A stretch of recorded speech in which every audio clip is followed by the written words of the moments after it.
नमस्कार।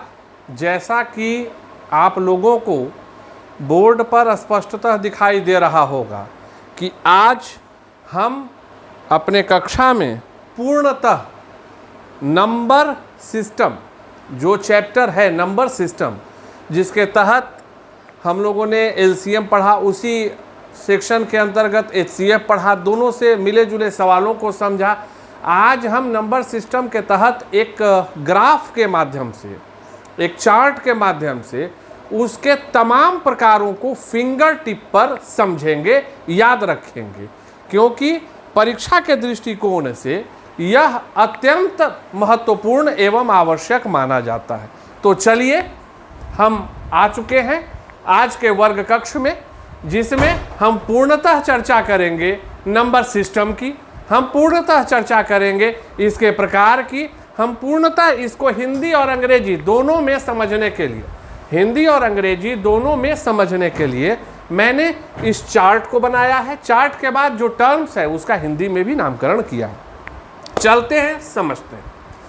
पहली चीज, पहली कक्षा जो अभी शुरू की है मैंने, गणित, बुनियादी गणित को लेकर, परीक्षा उपयोगी गणित को लेकर, जिसमें मैंने बताया था कि संख्या प्रणाली, नंबर सिस्टम को हिंदी में हम लोग क्या कहेंगे, संख्या प्रणाली कहेंगे। तो भैया संख्या प्रणाली को समझने के पहले संख्या बनती किससे है? तो संख्या अंकों के मिलने से बनती है। संख्या क्या है? अंकों के मिलने से बनते जाती है, बनते जाती है, बनते जाती है। क्यों? चूंकि अंक जो है 0 से लेकर 9 तक है। बोलिएगा हाँ सर, 0, 1, 2, 3, 4, 5, 6, 7, 8, 9 ये अंक है।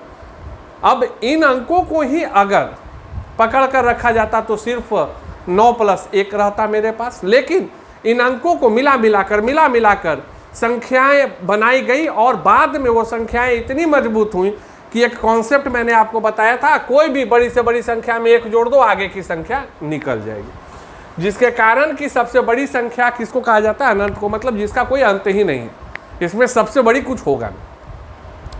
अब समझेंगे कि भैया अंकों के मिलने से संख्या बना, तो आखिर संख्याओं के प्रकार कितने होते हैं, और अगर कई प्रकार की संख्याएं होती हैं तो परीक्षा में जरूर उदाहरण के साथ पूछा जा सकता है कि भाई इस अंक को आप, इस संख्या को आप किसका उदाहरण मानेंगे। तो इसके लिए हम लोग पूरे नंबर सिस्टम अथवा संख्या प्रणाली को समझेंगे। तो सबसे पहले चार्ट को अगर आप देखते हैं तो पाते हैं कि भैया सारा चीज, जो तमाम प्रकार की संख्याएं हैं, उसको अगर एक प्लेटफॉर्म पे पढ़ा जाए तो उसके लिए जो एक टर्म यूज होगा वो होगा नंबर सिस्टम। सबसे ऊपर क्या है? Number system. बोलोगे ठीक है सर। अब नंबर सिस्टम में सबसे पहले संख्याओं को 2 प्रकार का बांटा गया, एक रियल नंबर और एक इमेजिनरी नंबर। रियल नंबर हुआ कि भाई जो संख्याएं हैं जो वास्तव में है। अब उसके लिए बगल में देखिए यहाँ लिखा हुआ है, रियल नंबर को हिंदी में कहते हैं वास्तविक संख्या। जो हिंदी भाषी हैं बेहद आसानी से इस चार्ट को, अभी मैं यहाँ हूँ, इस चार्ट का स्नैपशॉट ले लीजिएगा, आपको चीज़ें बिल्कुल याद रह जाएंगी। आपको चीज़ें क्या है? बिल्कुल याद रह जाएंगी कि भाई यही इन अंग्रेजी टर्म का हिंदी रूपांतरण यही है। रियल नंबर को कहा जाता है, संख्याएं मूलतः 2 प्रकार की होती है। पहला वास्तविक संख्या जिसको रियल नंबर कहते हैं, और दूसरा काल्पनिक संख्या। वास्तविक संख्या, काल्पनिक संख्या। वास्तविक संख्या के लिए रिप्रेजेंटेशन रियल नंबर का R, और काल्पनिक संख्या के लिए I होता है। काल्पनिक संख्याओं में आपको कुछ विशिष्ट नहीं सोचना है। अब जैसे √3 है, √3 है, √2 है, √5 है, इस तरह का होता है ना नंबर पे। अब आपको यह बताने का जरूरत नहीं है कि √2 संख्या रेखा पर कैसे निकाला जाएगा। अगर कोई निकालते हैं तो वह मेरे नंबर 8404809194, मेरे नंबर 84048099194 पे आप भेजिएगा कि भाई find out √2 on number line, find out √2 on number line. आप बना के भेजिए ताकि हम भी देखें कि आप लोग कितना परिश्रम करते हैं, कितना समझते हैं। तो ये आप पर डिपेंड करता है, ठीक ना। चलिए, अभी नॉन अदर देन, तो अभी इन जो रूट्स है इसके अगर आगे माइनस लगा हुआ है, मतलब √2, √-3, √-5, ये जो इस प्रकार की जो संख्याएं होती हैं, इसी को कहा जाता है इमेजिनरी नंबर या काल्पनिक संख्या। याद रखिएगा, अगर वर्ग के अंदर कोई संख्या है जिसके आगे निगेटिव साइन लगा हुआ है तो इसको क्या कहा जाएगा? इमेजिनरी नंबर, मतलब काल्पनिक संख्याएं। और रियल नंबर जो भी संख्याएं हैं मौजूद, जो भी संख्याएं मौजूद हैं हमारी संख्याओं के श्रृंखला में, वह सभी, उसके अलावा जो है उसको हम लोग क्या कहेंगे? वास्तविक संख्या कहेंगे, आर कहेंगे। अब इस ट्री के नीचे जाते हैं भाई, रियल नंबर। अब रियल नंबर जो है, वास्तविक संख्याएं दो प्रकार की, क्योंकि फिर जितनी भी नंबर्स हैं वजूद में, वास्तविकता में, वही तो वास्तविक संख्याएं हैं, तो वह दो प्रकार की होती है, rational number, irrational number. Rational number को हिंदी में कहते हैं परिमेय संख्या और इर्रेशनल नंबर को कहते हैं अपरिमेय संख्या। अब तुम बोलोगे कि सर हर चीज को बताइए, विस्तार से बताइए। भाई रैशनल नंबर, परिमेय संख्या, तो एक परिभाषा याद रखना, पहले इंग्लिश में बोलते हैं, such kind of numbers which can be represented in the form of p by q is known as rational number. Hindi, वैसी संख्याएं जिसे p बटा q का अर्थ क्या है? अंश बटा हर के रूप में लिखा जा सके, उसको परिमेय संख्या या रैशनल नंबर कहते हैं। और जिनको p बटा q के फॉर्म में नहीं लिखा जा सके, मतलब वैसी संख्याएं जिसको p बटा q के रूप में नहीं लिखा जा सके, अंश बटा हर के रूप में नहीं लिखा जा सके, उसको अपरिमेय संख्या या इर्रेशनल नंबर कहते हैं। याद रखना है, 1 हो, 2 हो, 1 बटा 2 हो। अब देखो, 1 को 1 by 1 लिख सकते हैं, 2 को 2 by 1 लिख सकते हैं, 1 by 2 1 by 2 है, तो ये सारा नंबर क्या है? p बटा q के फॉर्म में है तो है। अर्थात क्या हो गया? कहना चाह रहा है कि भाई जो भी नंबर है 1 2 3 4 या कोई भी फ्रैक्शन इस तरह से अगर लिखा हुआ है, मतलब ये सारा जो है वो क्या है? p बटा q के फॉर्म में है। सारा जो है क्या है? p बटा q के फॉर्म में है, तो इसी को रैशनल नंबर या परिमेय संख्या कहेंगे। और इर्रेशनल नंबर, अब बोलोगे कि सर इर्रेशनल नंबर का उदाहरण कॉन्सेप्ट के साथ बता देते तो अच्छा होता। बिल्कुल बता देते, अच्छा होना भी चाहिए था।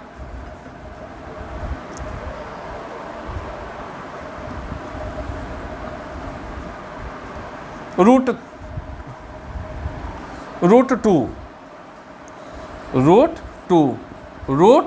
3। अब रूट 2 और रूट 3 का मान क्या आप लोग को पता हो कि रूट 2 का वर्गमूल निकालेंगे तो कभी अंत होगा ही नहीं, रूट 3 का वर्गमूल निकालेंगे तो कभी अंत होगा ही नहीं। तो भाई इसको जो है रूट 2 और रूट 3 के मान को कभी भी p बटा q के रूप में नहीं लिखा जा सकता है, कभी भी p बटा q के रूप में नहीं लिखा जा सकता है, क्योंकि इसका जब हम गणना करना शुरू करेंगे, वर्गमूल निकालना शुरू करेंगे, तो इसका कभी अंत होगा ही नहीं। और वैसी संख्याएं जिसको p बटा q के रूप में नहीं लिखा जा सके, जिसको p बटा q के रूप में नहीं लिखा जा सके, उसको क्या कहते हैं? अपरिमेय संख्या या इर्रेशनल नंबर कहते हैं। क्या कहते हैं?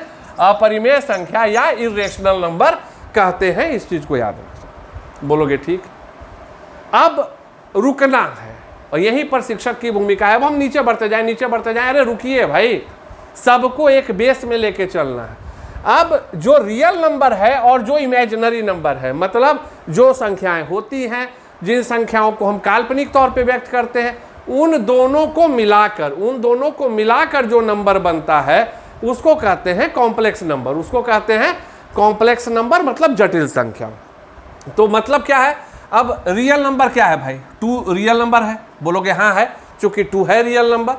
अब 3i क्या लिखा गया? यहाँ i का मतलब हमेशा याद रखना है, वही चीज हम बताए थे कि -3।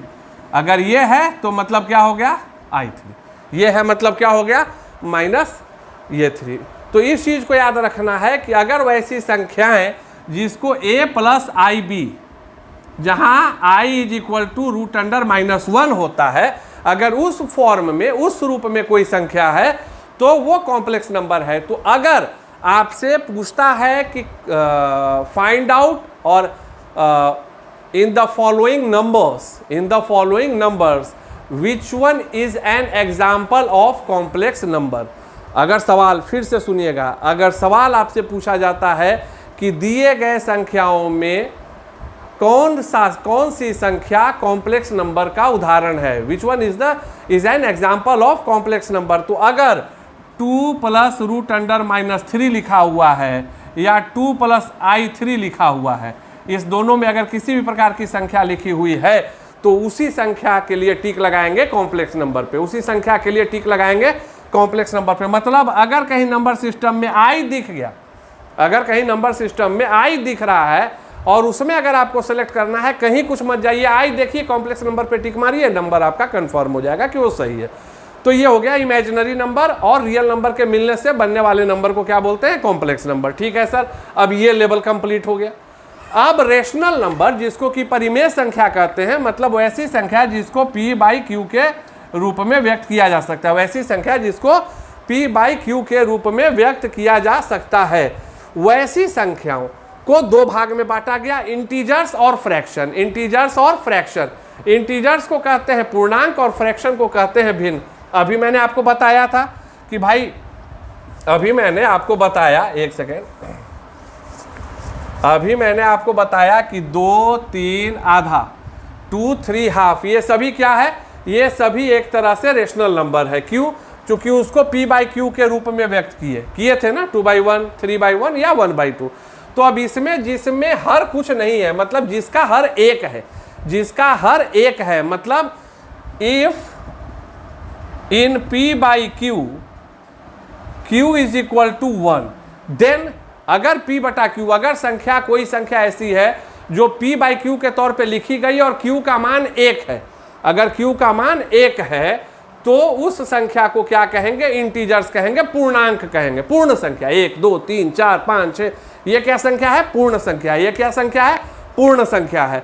और जिसको p/q के रूप में लिखेंगे, जिसमें q is not equal to 1, मतलब कुछ भी रहे चलेगा, 1 ना होना चाहिए, क्योंकि अगर 1 हुआ तो पूर्णांक हो जाएगा। तो हाफ है, 1/3 है, 1/4 है, 1/4, 1/5, 1/6, इसको कहते हैं भिन्न संख्या या फ्रैक्शन नंबर। क्या बोलते हैं, भिन्न संख्या या फ्रैक्शन नंबर। अब जब पूर्णांक संख्या की बारी आई, मतलब भैया 1, 2, 3, 4, ये प्लस है, आपको पता है गणित में कि जिस अंक के आगे कुछ नहीं वो सकारात्मक अंक है, तो इसको कहते हैं 1, 2, 3, 4, इसको कहेंगे पॉजिटिव नंबर, मतलब पॉजिटिव नंबर है। और अगर इसी के आगे माइनस लगा हुआ है तो इसको क्या कहेंगे, निगेटिव नंबर। मूलतः नंबर लाइन पर आप याद रखिएगा, नंबर लाइन पर 1, 2, 3, -1, -2, -3, ये जो इधर का है इसको पॉजिटिव नंबर, इधर 0 से बायां निगेटिव नंबर, और जो कट लाइन है, मतलब x एक्सिस और y एक्सिस का जो कट लाइन है उसको 0 कहा जाता है। उसको क्या कहा जाता है, 0।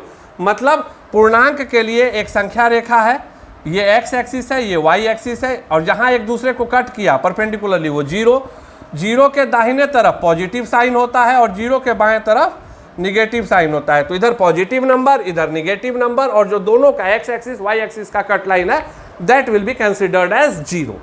तो इंटीजर्स जो है वो निगेटिव भी होगा, -1, -2, -3, -4, पॉजिटिव भी होगा 0 के दाहिने, 0 के बाद 1, 2, 3, और बीच में न निगेटिव है न पॉजिटिव है, वह क्या है, 0 है। क्यों, देखिए 0 कट है, 0 के दाहिने सकारात्मक अंक होते हैं, बाएं नकारात्मक अंक होते हैं, और 0 न्यूट्रल है, नो पॉजिटिव है न निगेटिव है। So it will be classified into 3 types, negative, positive and 0। Integers हुआ। अब जब आता है सवाल, तो अब आता है निगेटिव अलग हटा दीजिए, 0 तो शून्य है, शून्य का खोज कौन किए थे, शून्य का खोज कौन किए थे भाई, गर्व करो, भारतीय लोग जो है ना वो गर्व करें, kindly be proud on our self, खुद पे गर्व करो। शून्य का खोज आर्यभट्ट किए थे। क्वेश्चन आ सकता है, who is the founder of you, कौन खोजे। तो पॉजिटिव जो नंबर है, अब प्राकृत जो सकारात्मक संख्याएं हैं वो 2 प्रकार की होती है, एक तो नेचुरल नंबर और एक होल नंबर। क्या होता है, नेचुरल नंबर और होल नंबर। नेचुरल नंबर को क्या बोलते हैं, प्राकृत संख्याएं, और होल नंबर को क्या कहते हैं, पूर्ण संख्याएं। पहली कक्षा में मैंने बताया था। आज चार्ट के साथ आपको पूरे नंबर सिस्टम को लेके चल रहे हैं, क्योंकि इसके बाद आप कह सकिए कि हाँ भाई इतने ही प्रकार संख्याएं इतने ही प्रकार की होती हैं, संख्याओं को का वर्गीकरण सिर्फ इतने ही प्रकार से किया जा सकता है, इससे ज़्यादा आपसे सवाल नहीं पूछे जाएंगे। अब इसी में उदाहरण से कुछ पूछा जा सकता है कि 1/2 is an example of which kind of number, ठीक लगा, ये रेशनल नंबर। अगर है विकल्प में तो उसको सही लगा देंगे कि हाँ भाई वो भिन्न संख्या है। तो प्राकृत संख्याएं 1, 2, 3 से लेकर अनंत तक की संख्याओं को प्राकृत संख्या कहते हैं। अगर मैंने आपको बताया था होल नंबर में मतलब 0 प्राकृत संख्या, 0 प्राकृत संख्या के आगे अगर 0 लगा दिया जाए तो उसको पूर्ण संख्या कहते हैं। चलिए ठीक है, अब उसके लिए क्या है, प्राकृत संख्याएं पॉजिटिव नंबर्स ही हैं। प्राकृत संख्याएं जो है पॉजिटिव नंबर्स ही है, मतलब positive numbers is known as natural number and 0 plus positive, 0 comma positive number is responsible for making whole number. मतलब जो सकारात्मक संख्या है वो प्राकृत संख्या है और सकारात्मक संख्या में अगर 0 को भी साथ ले लिया जाए तो उस संख्या समूह को पूर्ण संख्या कहते हैं। Am I correct? बोलोगे हाँ सर बिल्कुल। अब जो प्राकृत संख्याएं हैं उनको मूलतः 4 भागों में बांटा गया है। प्राइम नंबर, अभाज्य संख्याएं, जिसके बारे में मैंने आपको बताया था कि वैसी संख्याएं, प्राइम नंबर मतलब वैसी संख्याएं जो एक तथा खुद के अलावा किसी से विभाजित नहीं हो। मेरे ऑडियो को सुनिएगा, वीडियो को देखिएगा, काइंडली दोबारा रिपीट कीजिएगा, याद रहेगा। अभाज्य संख्याएं, प्राइम नंबर्स, वैसे नंबर्स को कहा जाता है जो सिर्फ 2 ही संख्याओं से पूर्णतः विभाजित होंगी, एक तो 1 और दूसरा वो खुद से। उदाहरण 2, 3, 5, 1 और 2 से, 1 और 3 से, 1 और 5 से, सही है ना भाई? इनको कहा जाता है प्राइम नंबर्स। कंपोजिट नंबर्स मतलब भाज्य संख्याएं, मतलब जो एक और खुद के अलावा भी किसी एक की कम से कम किसी एक और संख्या से विभाजित हो जाए। जैसे 4, 1 और 4 के अलावा 2 से भी विभाजित हो जाएगा, तो कम से कम एक और खुद के अलावा कम से कम एक और संख्या से अगर विभाजित होगा तो उसको क्या कहेंगे, कंपोजिट नंबर कहेंगे। ठीक है, क्या कहेंगे, कंपोजिट नंबर कहेंगे या भाज्य संख्या कहेंगे। और फिर मैंने बताया है आपको कि उसके बाद हटा दीजिए सारा खेल, तो जो 1 से लेके अनंत तक की संख्याएं हैं, 1 से लेके अनंत तक की संख्याएं हैं जिसका इकाई अंक 0, 2, 4, 6, 8 रहता है, वो क्या है, सम संख्या है या इवन नंबर है। और जिसका इकाई अंक 1, 3, 5, 7 और 9 होता है वह क्या है, विषम संख्या है। वह क्या है, विषम संख्या है। तो हम उम्मीद करते हैं कि आज आपको, और फिर इस सेक्शन को जो हिंदी भाषी है, जो प्रश्नों का हल जब करते हैं परीक्षा में देते हैं, तो जैसे मैं व्यक्तिगत तौर पे मैं अंग्रेजी जानता हूं लेकिन मैं उतना ही कंफर्टेबल, जितना कंफर्टेबल हिंदी में रहता हूं उतना ही इंग्लिश में रहता हूं। लेकिन बहुत लोग हैं जो हिंदी में ही प्रश्नों को खोजते हैं कि वो उनकी तैयारी उस भाषा में हुई है, तो उसके लिए भी इधर लिख दिए हैं। तो मूलतः बॉटम लाइन, रिवीजन राउंड, संख्या प्रणाली मूलतः 2 प्रकार की होती है, को 2 भागों में विभक्त किया गया है, वास्तविक संख्याएं और काल्पनिक संख्याएं। वास्तविक संख्याएं मतलब रियल नंबर, काल्पनिक संख्याएं मतलब इमेजिनरी नंबर। वास्तविक संख्याओं को 2 प्रकार में बांटा गया, परिमेय संख्या रैशनल नंबर, अपरिमेय संख्या इर्रेशनल नंबर। और अब जब रैशनल नंबर की बात आती है तो परिमेय संख्या को भी 2 प्रकार में बांटा गया, पूर्णांक संख्या और भिन्न संख्या, integers and fraction, integers and fraction. और एक इसके ऊपर आपको याद रखना है कि वैसी संख्या जो वास्तविक संख्याओं और काल्पनिक संख्याओं के मिलने से बनती है उसको कॉम्प्लेक्स नंबर कहते हैं। और अगर किसी प्रकार के एग्जाम्पल में आई का चर्चा है कि भाई 2 प्रकार की संख्या है, जोड़ घटाव कुछ भी करके दिया हुआ है, यहाँ 2 - 3i लिखा हुआ है, तो अगर आई लिखा हुआ है it means such kind of numbers are an example of complex number, ये आपको याद रखना है। तो पूर्णांक संख्या और भिन्न संख्या 2 प्रकार हुआ। फिर पूर्णांक संख्या भी 3 प्रकार का होता है, एक सकारात्मक संख्या, एक नकारात्मक संख्या और एक 0, जिसके लिए मैंने बताया नंबर लाइन। नंबर लाइन में 2 एक्सिस होता है, एक्स और वाई, तो एक्स और वाई को काट दीजिए, तो जहां वो कटा वो 0 है। 0 के दाहिने तरफ की जो संख्याएं होंगी वो वास्तविक संख्याएं होंगी, सकारात्मक पॉजिटिव नंबर्स होगा, और 0 के बाएं तरफ की जो संख्याएं होंगी वो निगेटिव नंबर होगा। और जहां एक्स एक्सिस और वाई एक्सिस कटेगा वो क्या होगा, कट मार्क जो है that will be like counted as, और that will be represented as 0, कि भाई वही 0 है, जहां कट मार्क है वही 0 है।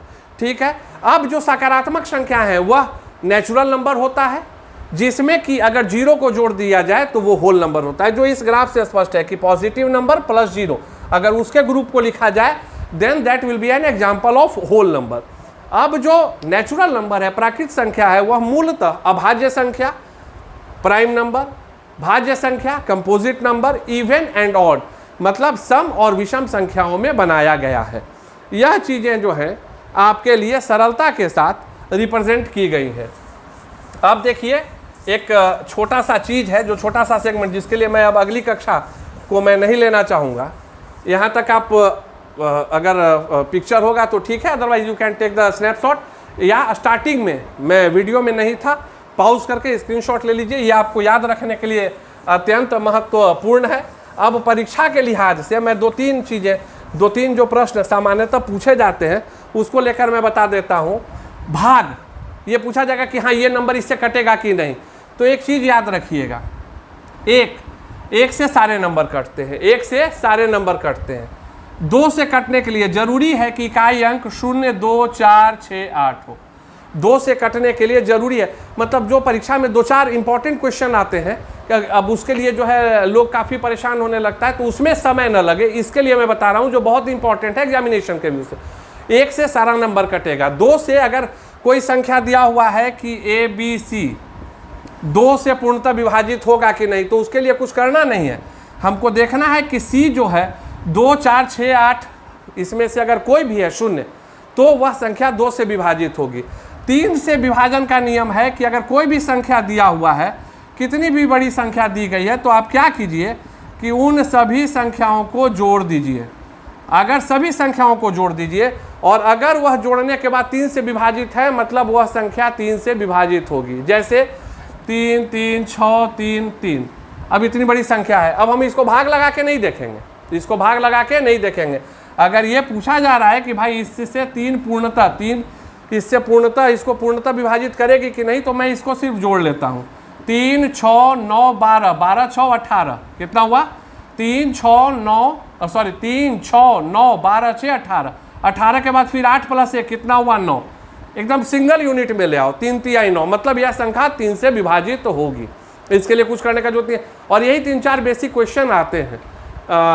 5 के लिए अगर इकाई अंक 0 या 5 है, 5 के लिए अगर इकाई अंक 0 या 5 है तो 5 से विभाजित होगी। फिर जो परीक्षा में ट्रिकी क्वेश्चन रहते हैं, चूंकि हर चीज़ के लिए विभाजिता का अलग नियम है, लेकिन जो सामान्यतः पूछा जाएगा 2, 3, 5 और एक 9 के लिए, तो 9 के लिए जितनी भी बड़ी संख्या है, अब यही पूछ दिया गया कि 3, 3, 6, 3, 3, तो आप जोड़ लीजिए। अगर वो संख्या 9 से विभाजित हो जाएगी तो होगा। या एक मज़ेदार चीज़ याद रखिए, 9 से कितनी भी बड़ी संख्या है, अगर आप उसको लास्ट में जोड़ के सिंगल डिजिट पे लाएंगे तो 9 से विभाजिता का नियम है कि उस संख्या का योग 9 ही आएगा। अगर संख्या का योग 3 और 6 आता है तो वो संख्या 3 से तो विभाजित हो जाएगी। अगर संख्या का योग 3, 6 और 9 आता है तो वो 3 से तो विभाजित हो जाएगी, लेकिन 9 से विभाजित होने के लिए इतना तय मानिए कि जो भी संख्या है उसका सिंगल डिजिट जो ऐड होगा वह 9 ही होगा। आप उदाहरण के लिए देख लो, 9, 18, 27, 36, 45। अब देखो 9, 8, 1, 9, 7, 2, 9, 6, 3, 9, 4, 5, 9। आप इसको कितनी भी बड़ी संख्या ले लीजिए, 9 से विभाजिता के लिए यह बिल्कुल आवश्यक है कि संख्या को जब जोड़ के इकाई अंक में लाएंगे तो उसका मान बिल्कुल 9 आना है। मतलब एक लाइन में समझ लीजिए, अगर टोटल जोड़ने के बाद 3, 6 और 9 है, मतलब वो 3 से भी विभाजित होगी। लेकिन अगर 3 या 6 आ रहा है, 9 नहीं आ रहा है, मतलब वो 9 से विभाजित नहीं होगी। उम्मीद करते हैं आज का सेशन आपको अच्छा लगा होगा। एक बार याद कर लीजिए विथ एन एग्जाम्पल, अपने मतलब जो आप लोगों ने आज देखा या समझा उसको रिकॉल कीजिए, और इसी के साथ आप कह सकते हैं कि हाँ भाई अब जो है ना नंबर को समझ गए, इतने टाइप्स को समझ गए, मतलब नंबर को समझ गए। लगे रहिए, पढ़ते रहिए, बढ़ते रहिए। जय हिंद, वंदे मातरम।